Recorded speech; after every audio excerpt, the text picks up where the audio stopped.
ก็มื้อนี้ก็เข้าประเด็นแหน่หน่อยหนึงนะพี่น้องนะก็คือสิมาตอบคำถามของพ่อแม่พี่น้องเนาะแล้วก็สิเว้าอีกตื่มเนาะพี่น้องเนาะก็คือเบาโกกับทาน้อยว่าเป็นอีหยังกันบัดนี้คลิปนี้ก็มีคำตอบเด้อพี่น้องเด้อตอนนี้ก็อายุน้องน้อยเรา14บ่13ปีพี่น้องเนาะตอนนี้เพิ่นอายุเพิ่นยังน้อยเรื่องอื่นนี่ยังบ่ทันได้เป็นหยังกันนะพี่น้องเราเป็นแฟนนี่ทางท่าอีก15-16ปีเพิ่นแหละพี่น้องเนาะถ้าว่าน้องเพิ่นยังฮอดอายุ16-17ปีก็ได้แบบยังฮักเบาโกจึงมาล่มหรือว่ามาเป็นแฟนกันนะพี่น้องเนาะถ้าว่าเพิ่นบ่ฮักก็แล้วแต่หรือว่าเพิ่นมีคนใหม่ก็ทางเบาโกเองก็ต้องยอมรับการตัดสินใจเนาะพี่น้องเนาะการตัดสินใจของน้องเนาะพี่น้องนะหรือว่าเพิ่นมีใหม่ก็บ่เป็นหยังพี่น้องเนาะทางเบาโกก็บ่เป็นหยังแล้วก็บ่เสียใจเนาะพี่น้องเนาะหรือว่าเสียวอกหัก32ก็ได้พี่น้องเนาะถ้าความฮักนี่มันต้องได้เบิ่งกันมันต้องได้แย่งกันไปดนๆในพี่น้องเด้บ่แม่นว่าสิมักเลยมื้อนี้มื้ออื่นแต่งเอาเลยมันก็ถ้าแบบนั้นก็เป็นไปได้อยู่แต่ว่าทางน้องเพิ่นดิบางทีบ่พร้อมเพราะว่าตอนนี้อายุเพิ่นยังน้อยพี่น้องในมือทางลาวอันนี้ก็16หรือว่า17ปีเนาะเพิ่นฮอด16-17ปีถ้าว่าเพิ่นยังฮักเบาโก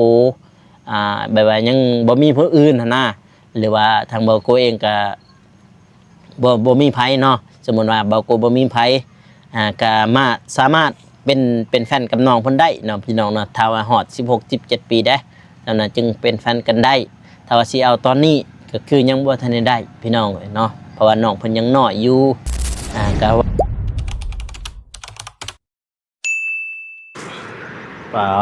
โทษพี่น้องเนาะเปิดภาพมามื้อนี้ก็ยังอยู่ที่บ้านสาวน้อยพี่น้องเนาะสาวน้อยบ้านจักกำไม่นำพี่น้องเนาะตรงไปนี่แม่น้ำบ้านกันดอนนะพี่น้องเด้อเด้ป้ายนี่บ้านวัฒนธรรมบ้านกันดอนใหม่นี่ไปซื้อไปเลยนะพี่น้องเนาะเป็นบ้านกันดอนใหม่แต่ว่าเขตนี้แม่น้ำบ้าน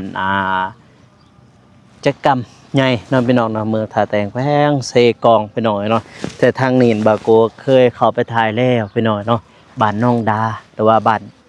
กันดอนใหม่เนาะพี่น้องเนาะเดี๋ยวมาเบิ่งนี่กันจะแม่นบ้านสน้อยพี่น้องเนาะสน้อยที่ว่าเบากูไปถ่ายนั่นก่อนอื่นมัดกราบสบายดีเด้อพ่อแม่พี่น้องเนาะบ่ว่าสิอยู่ภายในหรือว่าต่างประเทศก็ยินดีต้อนรับเข้าสู่ช่อง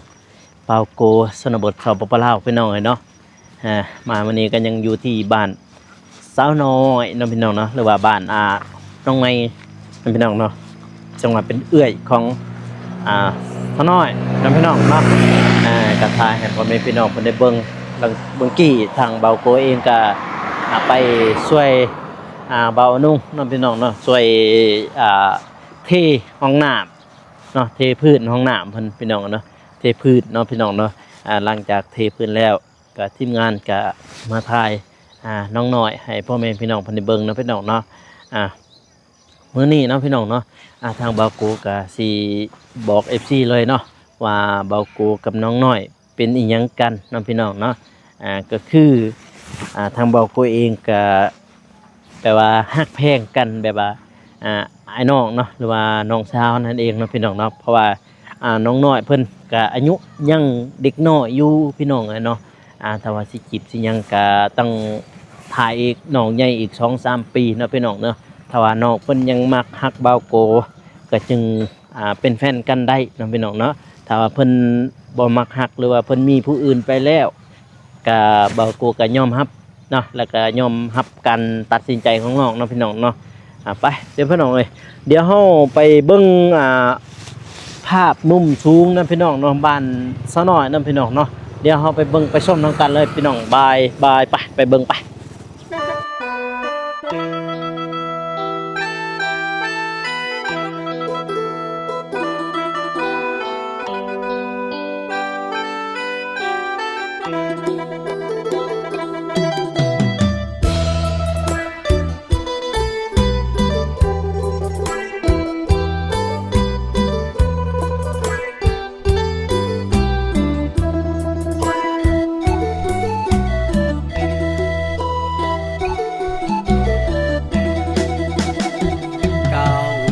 อนหนาว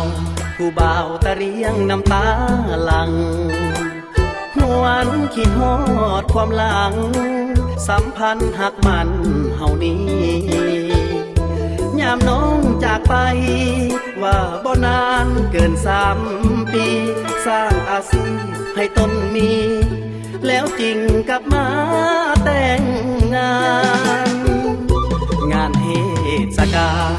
บุญสวงเหือแพดักถึงปีก่อนน้องก็ยังได้เว้าวอนให้อายรอบ่นานดอกนา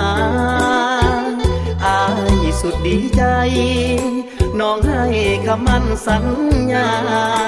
แต่แล้วน้องก็ลืมลานั่งเศร้าโศกาคอยน้องทุกวันงานบุญจะนำนาดูโกตงไม่เลยุนก็เดยไม่เลอะนาเลอะเฮอดักจึงพูดไทยบัลหมอเจอกะไม่ยุนโหรไม่วุ่นตวงบังไม่เลิกสืบสางโลกออกเอ้ยบ่าวตะเรียมปะงายนะก็ต้องไม่เลงานบุญปีนี้อายยังคอยน้องอยู่จงคืนเถิดแม่ยอดสู้คืนมาสร้างดักถึงเมืองเฮาพี่น้องห่วงใยญาติน้องไปหลงทางมัวเมาคืนสืบสร้างแน่เด้อน้องเยาบ่าวตะเรียงคนนี้ยังคอย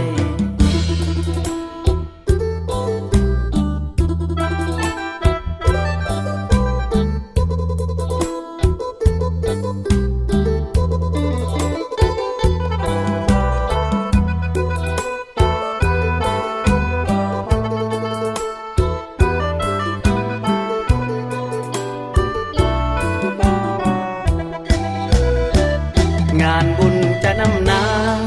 ดูโกตงไม่เลยุนก็เดยไม่เลอะนา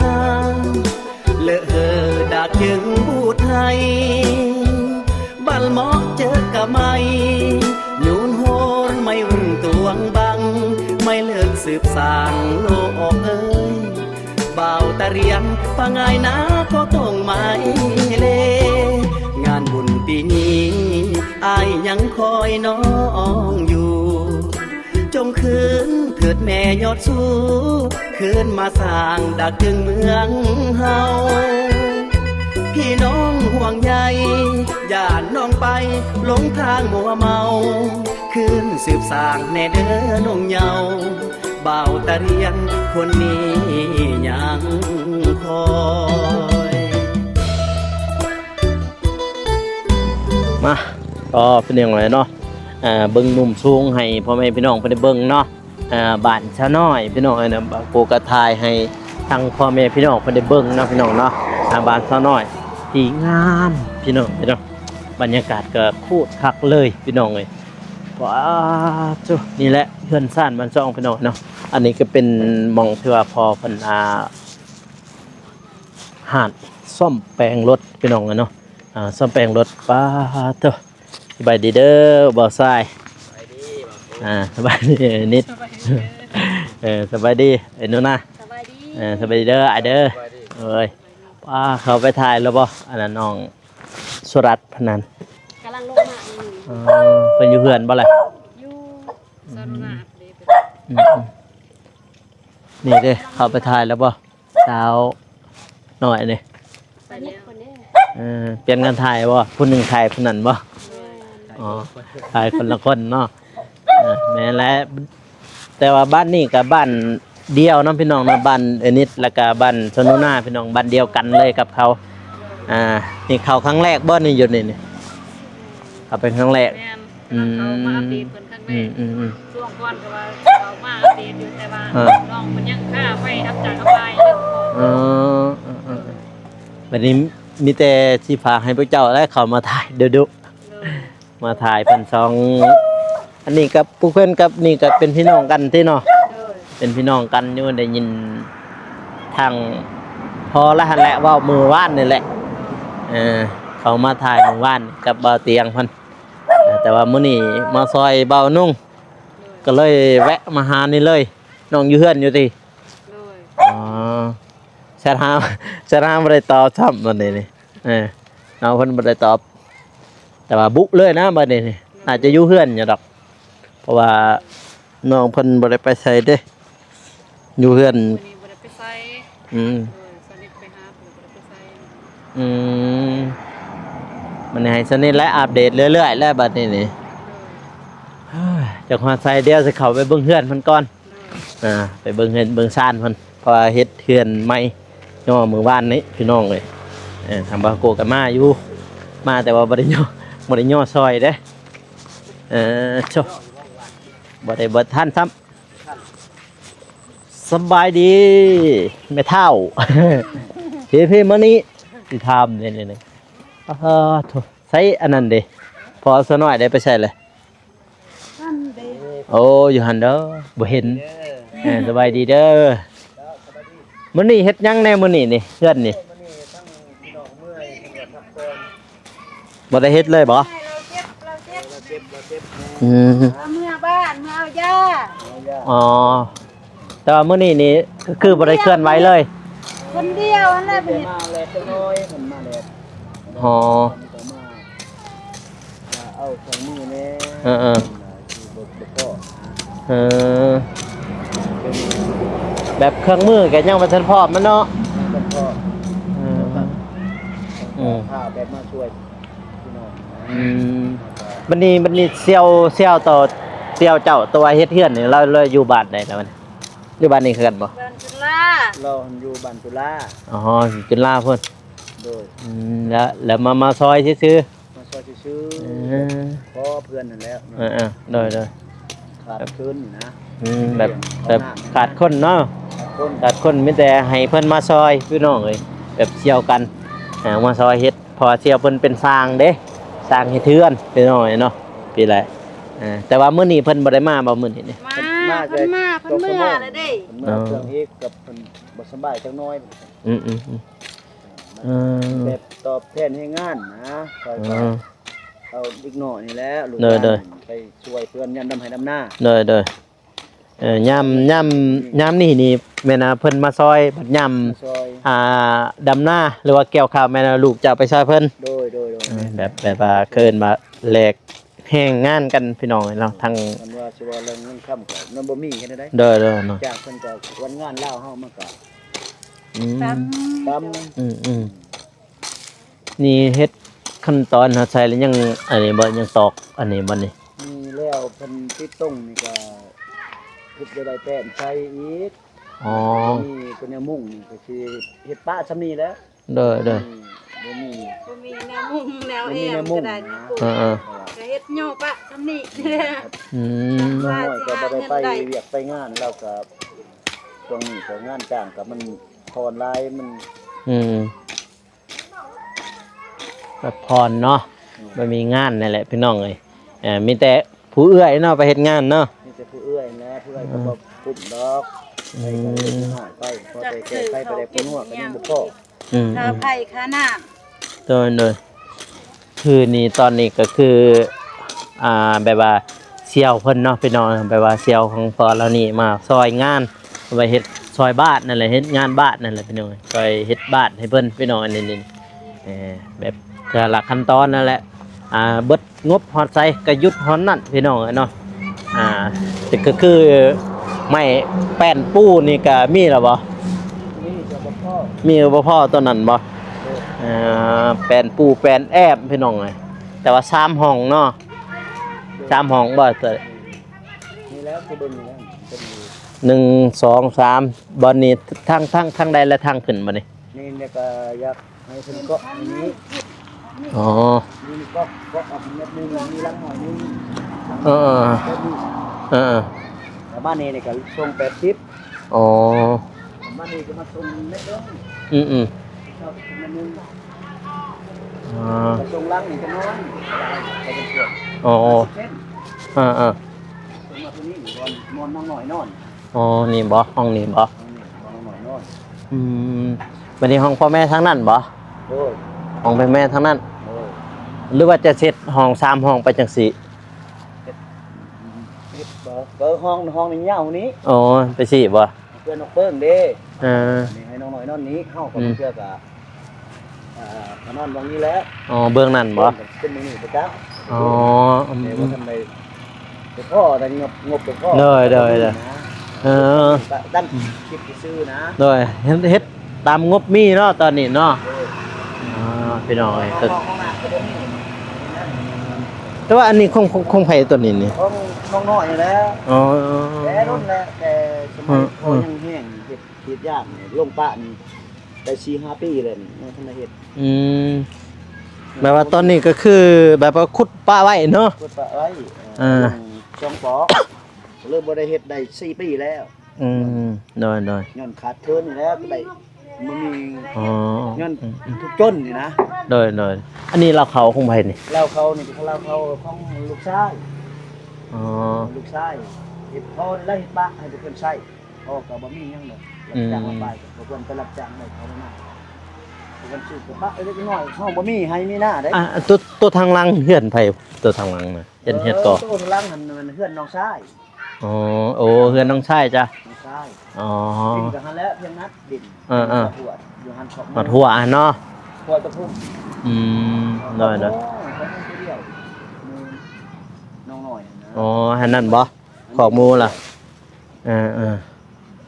ก็คือตอนนี้แม่นว่าเฮ็ดเฮือนก่อนพี่น้องเฮ็ดตามงบเรามีนั่นแหละบ่ทันมีเดี๋ยวนี้ก็บ่ทันมี ก็คือยังมีแต่เป็นแป้น อัน นี่ นี้ก็5พี่น้องซื้อน้ำมันน้ำแซนหมดเลยให้ โดย เงินรับจ้างระบายก็บ่ได้ไปคือนี่ก็บ่ได้เฮ็ดแล้วมาตัวนี้หาหมูเลี้ยงเกลือหมูกินหมูยันอีต้นนั่นแหละ เดินหน่อย ย้อนเฮาใช้เงินก็บ่มีเงินจะได้เฮาก็เฮ็ดเวียกหนักก็บ่ได้ โดยแต่ซ้ำนี่เนาะ ก็ไม่นั่นแหละแช่หญ้าแช่ยุ่งน้ำมูกหมูเฮ็ดให้ได้ซ้ำนี่ เดิน ดำตัวใหญ่ใจดีแต่ก็ทุกบุญแล้วเฮาก็บ่ลืมก็คือว่าเราทำกัน แต่น้องน้อยเราอยู่เฮือนบ่ตอนนี้ ตอนนี้เราก็ยังอยู่เพื่อน โดยเดี๋ยวลูกสิเข้าไปหาเพิ่นก่อนเดี๋ยวไปก่อนซะนะเอาไปบ่าวไส้มากับบ่าวไส้พี่น้อยนี่นี่มานำกันนี่แหละเพราะว่านี่ก็เป็นบ้านของเพิ่นนี่เองนี่พี่น้องบ้านของบ่าวไส้แล้วก็บ้านบ่าวนุ่งนั่นพี่น้องบ้านเดียวกันโดยนี่ก็คือหม่องที่ว่าเพิ่นอาบน้ำแล้วก็ตักน้ำกินนี่แหละพี่น้องอันนี้หม่องนี้แหละพี่อาบน้ำมาอยู่นี่เลยตักน้ำกินก็อยู่นี่เลยพี่คือใครยุ พี่เครื่องของพี่น้องนี่แหละยันซานพี่น้องเนาะยันซานของสน้อยพี่นี่ปั๊มปตทหรือว่าปั๊มน้ำมันนี่ปั๊มน้ำมันเพิ่นแต่ว่าแคมทางนั่นแหละพี่น้องเอ้ยเห็นปะอยู่เพื่อนโอเคโอ้โหเสร็จเลยจ้าโอ้โธ่มืดแน่จักน้อยหนึงพี่น้องเลยกระต่ายไฟเอามาในกระคำเตียนไหมนะบีบอันนี้บีบเดี๋ยวนี่โอเคสบายดีนะไหม สบายดี พี่น้องไงมาฮอดเฮือนแล้วกำลังนึ่งข้าววันนี้ แมน สต๊อกกำลังนึ่งข้าวนึ่งหนักนึ่งข้าวเย็นบ่ แมน มาเมื่อคืนนี่ มาเมื่อคืนนี่พี่น้องเลยมาเมื่อนี้ก็มาคือเก่าพี่น้องทางบ่โกเองก็มาอัปเดตสบายดีป่ะน้องสุรัตน์เพิ่นมาหลินอยู่นี่พี่น้องเลยเป็นน้าสาวแล้วเนาะเพิ่นเอิ้นจ้ะเนาะแม่นบ่ เป็นอา เป็นอาพี่น้องเลยมาวันนี้ก็มาก็คือมาทำความรู้สึกของน้องนั่นแหละพี่น้องเลยเนาะเห็นทางเบาเตียงแล้วก็เบากูเพิ่นมาพี่น้องเลยรู้สึกยังไงที่ว่าเบากูแล้วก็เบาเตียงมาทางบ้านจ้ะ ตอบได้บ่ดีใจบ่ ดีใจ เพิ่นแบบว่าดีใจแบบว่าง่ายๆก็คือตามที่เฮาเห็นเนาะพี่น้องเนาะทางน้องเพิ่นก็แบบว่าอายแน่อายทางทีมงานพี่น้องเลยเนาะช่างน้ำมาป่าปานนั้นก็ได้เฮ็ดหยังกินแล้วบัดนี้มีแนวกินบ่ บ่มี มีแต่นึ่งข้าว โดย พี่แหละพี่น้องมานี่แต่คือเก่าพี่น้องเอ้ยพี่เป็นซานเราเพราะว่าแต่ว่าเอื้อยไปใช่มันนี่ ไปขายน้ำมัน ขายน้ำมัน โดย เพิ่นเอื้อยเพิ่นไปขายน้ำมันเอาบาซ่ายถือให้นะปึ๊บนี่หนีบจักสีเด้อหนีบแห้งด้วยโอเคมา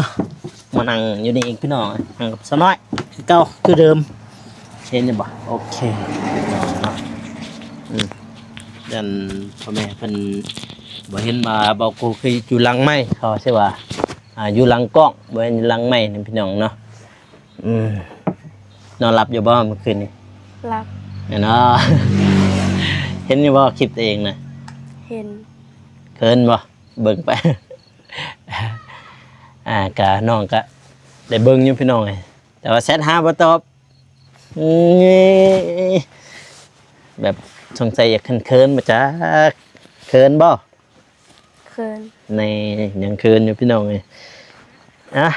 ก็มื้อนี้ก็เข้าประเด็นแน่หน่อยหนึงนะพี่น้องนะก็คือสิมาตอบคำถามของพ่อแม่พี่น้องเนาะแล้วก็สิเว้าอีกตื่มเนาะพี่น้องเนาะก็คือเบาโกกับทาน้อยว่าเป็นอีหยังกันบัดนี้คลิปนี้ก็มีคำตอบเด้อพี่น้องเด้อก็คือเบาโกกับสาวน้อยเนาะพี่น้องเนาะแบบว่าทางเบาโกเองก็ฮักแพงน้องน้อยเป็นน้องสาวนี่แหละพี่น้องแบบฮักแพงกันนะพี่น้องเนาะเพราะว่าอายุของเพิ่นยังน้อยๆอยู่พี่น้อยเนาะต้องถ่ายอีก2-3 ปีหรือว่า5 ปีก็แล้วแต่เนาะพี่น้องเนาะถ้าว่าทางน้องน้อยก็ฮักเบาโกแบบว่าอ้ายแท้หรือว่าอายุหลายขึ้นไปนะจึงมาเป็นแฟนกันนะพี่น้องนะถ้าว่าเพิ่นยังฮักเบาโกจึงถ่ายอีก2-3 ปีจึงได้เป็นแฟนกันนะพี่น้องนะเพราะว่าตอนนี้ก็อายุน้องน้อยเรา14บ่13 ปีพี่น้องเนาะตอนนี้เพิ่นอายุเพิ่นยังน้อยเนาะทางเบาโกเองก็ฮักเพิ่นเป็นน้องนะพี่น้องเนาะเรื่องอื่นนี่ยังบ่ทันได้เป็นหยังกันนะพี่น้องเราเป็นแฟนนี่ทางถ่ายอีก15-16 ปีเพิ่นแหละพี่น้องเนาะถ้าว่าน้องเพิ่นยังฮอดอายุ16-17 ปีก็ได้แบบยังฮักเบาโกจึงมาล่มหรือว่ามาเป็นแฟนกันนะพี่น้องเนาะถ้าว่าเพิ่นบ่ฮักก็แล้วแต่หรือว่าเพิ่นมีคนใหม่ก็ทางเบาโกเองก็ต้องยอมรับการตัดสินใจเนาะพี่น้องเนาะการตัดสินใจของน้องเนาะพี่น้องนะหรือว่าเพิ่นมีใหม่ก็บ่เป็นหยังพี่น้องเนาะทางเบาโกก็บ่เป็นหยังแล้วก็บ่เสียใจเนาะพี่น้องเนาะหรือว่าเสียวอกหัก32ก็ได้พี่น้องเนาะถ้าว่าน้องเพิ่นฮอดอายุ15หรือว่า16 ปีหรือว่ายังมักฮักเบาโกก็สามารถหรือว่าโอลมหรือว่าเป็นแฟนกันได้พี่น้องเนาะแต่ว่าตอนนี้น้องอายุ13 ปีอยู่ยังน้อยๆพี่น้องเนาะแต่ว่าทางไทยเขาเชื่อว่าเป็นแฟนกันตอนนี้ก็มันบ่ได้พี่น้องเนาะแปลว่าเขาเชื่อว่าภาคผู้เยาว์จะน้อยภาคผู้เยาว์พี่น้องเนาะให้น้องเพิ่นอายุครบ15ก่อนหรือว่า16 ปีก่อนพี่น้องเนาะเข้าใจติ โดย ต้องทาให้น้องเราใหญ่อีกก่อนพี่น้องเนาะบ่คิดหลายเด้ออย่าเราคิดอีก ก็คือแบบสั้นแล้วพี่น้องมาตอบทั้งคำถามพ่อแม่พี่น้องเพิ่นที่ว่าข้องใจที่สุดในตอนนี้เนาะพี่น้องเนาะว่าเบากูกับสาวน้อยเป็นหยังกันเนาะคลิปนี้ก็มีคำตอบเด้อพ่อแม่พี่น้องเด้อฝากลุ้นฝากเชียร์ถ้าว่าสิเป็นแฟนกันสิจับเป็นแฟนกันเนอะเลยนี่มันก็เป็นไปบ่ได้พี่น้องเนาะก็คือน้องเพิ่นเองก็ยังบ่ทันได้ฮู้ความปานใดนะแล้วก็ยังบ่ทันฮู้อีโนอีนี่เรื่องความรักปานนั้นปานยังพี่น้องเนาะก็ทางบ่ก็เองก็ก็สิทางบอกให้น้องเพิ่นเข้าใจว่าก็คือเบาโกก็ฮักน้องเพิ่นแบบว่า อ้ายน้องแบบทั้งน้องเด้ฮักเบาโกเป็นแบบไรมาเนี่ย เป็นอาย เป็นอ้ายนั่นแหละพี่น้องไงเนาะก็คือทางน้องน้อยเพิ่นนี่ฮักเบาโกแบบว่าอ้ายเนาะพี่น้องเนาะเรื่องอื่นยังบ่ทันได้มีแทรกซ้อนยังพี่น้องไงเนาะถ้าสิคิดเลิกกว่านี้ยันน้องเพิ่นสิบางทีเพิ่นสิบ่เข้าใจอีหยังหั่นนะถ้าความฮักนี่มันต้องได้เบิ่งกันมันต้องได้แย่งกันไปดนๆในพี่น้องเด้บ่แม่นว่าสิมักเลยมื้อนี้มื้ออื่นแต่งเอาเลยมันก็ถ้าว่าแบบนั้นก็เป็นไปได้อยู่แต่ว่าทางน้องเพิ่นดิบางทีบ่พร้อมเพราะว่าตอนนี้อายุเพิ่นยังน้อยพี่น้องนะทางลาวหั่นนี่ก็เอาง่ายๆทางชนบทนะพี่น้องเนาะง่ายๆตามที่เบาโกฮู้มาเนาะ14 15 16 17 18นี่แม่นว่าสร้างครอบครัวได้เลยพี่น้องเนาะแต่ว่าทางเบาโกนี่ก็อยากให้น้องเพิ่นได้ฮู้จักความก่อนได้ฮู้การใช้ชีวิตเป็นผู้แสผู้สาวแล้วก็ให้น้องเพิ่นใหญ่ก่อนเต็ม16 17ก่อนพี่น้องเนาะถ้าว่าในมือเพิ่นฮอด16หรือว่า17ปีเนาะเพิ่นฮอด16 17ปีถ้าว่าเพิ่นยังฮักเบาโกแบบว่ายังบ่มีผู้อื่นหั่นนะหรือว่าทางเบาโกเองก็บ่มีไผเนาะสมมุติว่าเบาโกบ่มีไผก็สามารถเป็นแฟนกับน้องเพิ่นได้เนาะพี่น้องเนาะถ้าว่าฮอด16 17ปีได้นั่นน่ะจึงเป็นแฟนกันได้ถ้าว่าสิเอาตอนนี้ก็คือยังบ่ทันได้พี่น้องเนาะเพราะว่าน้องเพิ่นยังน้อยอยู่ก็เว้าสำนั้นแหละพี่น้องเนาะดังไปมันมอดแล้วนั่นน่ะลงจนนั่นลืมเด้อพี่น้องซึ่งลายไว้จักไว้ยันน้องเพิ่นบ่เข้าใจว่าทางเบากูขึ้นมาตื้อดุแท้บางทีเพิ่นบ่เข้าใจไปหั่นนะก็ทางเบากูเองก็สิให้เวลาน้องพี่น้องเนาะสิให้เวลาน้องหน่อยเพิ่นถ้าฮอด16 17ถ้ายังหักเบากูก็จึงสามารถมาเป็นแฟนหรือว่ามาร่วมกันอีกครั้งได้พี่น้องเนาะแต่ทางเบากูก็สิพยายามทำความดีให้พ่อแม่พี่น้องเพิ่นได้เบิ่งได้ชมนะพี่น้องเนาะแล้วก็คือ FC เพิ่นก็ว่าเป็นหยังคือเบากูใจอ่อนแท้คือว่าบ่ตื้อน้องอำพรนี่ก็คือในมื้อนั้นนะพี่น้องนะก็ได้เว้าได้ร่วมกันแล้วกับน้องอำพรเพิ่นเพราะว่าเพิ่นก็มีคนคุยทางเบากูก็ว่า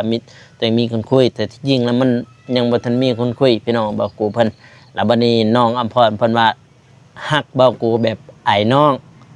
ก็ทางเบากูเองก็ต้องยอมรับการตัดสินใจของน้องพี่น้องเนาะก็คือไอ้น้องก็ต่อไปก็ไอ้น้องคือเก่าพี่น้องเอ้ยเนาะยังฮักแพงกันคือเก่าพี่น้องเอ้ยเนาะบัดน้องจะไปแซ่น้องจ้ะ รู้ทั้งเพื่อน นอนนอนบ่ โดย เอ้ยทำไมนอนจังไงทำไมนอนแต่ได้ยินเยอะว่าเขาบอกเลยเฮ็ดอะไรจ้างอยู่ถึงก็คือเอาพี่น้องมาว่าเรื่องหนึ่งนี่บางเงียงถึงนี่ดอกไฟก็มีแต่ดอกเดียวเท่านั้นพี่น้องเอ้ยดอกเดียวบัดนี้ทาง FC เพิ่นคอมเมนต์หลายแห้งพี่น้องกันเนาะเพิ่นว่าเบาโกน้องยังน้อยอยู่เด้อเพิ่นน่ะแม่นพี่น้องไอ้น้องเพิ่นยังน้อยตอนนี้13เกิดปีหยัง 2012 2012เดือนไหน เดือน 7 เดือน7นี่ก็14แล้วเขา14แล้วน้องเพิ่น14แล้วพี่น้องเพราะว่ามันกลายแล้วเดือน7นี่จนเดือน1เดือน12แหละ14แล้วปีหน้าก็15ปีคือก็16ถ้าว่ายังฮักยังมักกันก็จึงเป็นแฟนกันได้นะพี่น้องเนาะจึงมาล้มกันได้ให้น้องเพิ่นใหญ่ก่อนมักอยู่บ่ค่อยมักนะก็มักเพิ่นน่ะก็มักพี่น้องเนาะแต่มักคันก็คือทางบ่โกเองก็มักเนาะมักน้องเพิ่นกันแต่ต้องได้ถ่าน้องพี่น้องถ่าให้น้องเพิ่นใหญ่ก่อนใหญ่ให้เป็นสาวเป็นหยังก่อนนะเป็นสาวเป็นแพรก่อนเนาะตอนนี้เพิ่นยัง14ปี15ปี13 14ปีนี่แหละพี่น้องให้น้องเพิ่นใหญ่ก่อนถ้าว่ายัง ฮักก็ให้ท่าเด้อเห็นบ่ โดย อย่ามีคนใหม่ได้คอยสิท่าเจ้าถ่ายอีก2 ปีถ่ายอีก2 ปีจึงสิเป็นแฟนกันพี่น้องเนาะถ้าว่าเบากูก็ยังบ่มีไผนะแล้วน้องเพิ่นยังบ่มีไผจึงมาเป็นแฟนกันเนาะพี่น้องเนาะถ้าว่าน้องเพิ่นมีแฟนแล้วก็มีคนใหม่ก็ทางเบากูเองก็ต้องยอมรับการตัดสินใจของน้องนะพี่น้องเนาะถ้าว่าเบากูมีคนใหม่หรือว่าคนที่ถูกใจทางน้องก็ทิมและบัดนี้ปล่อยให้อยู่เลงๆ นี่ขอแต่อย่างเดียวนะพี่น้องเนาะบ่ให้อกหักช้ำช้องดอก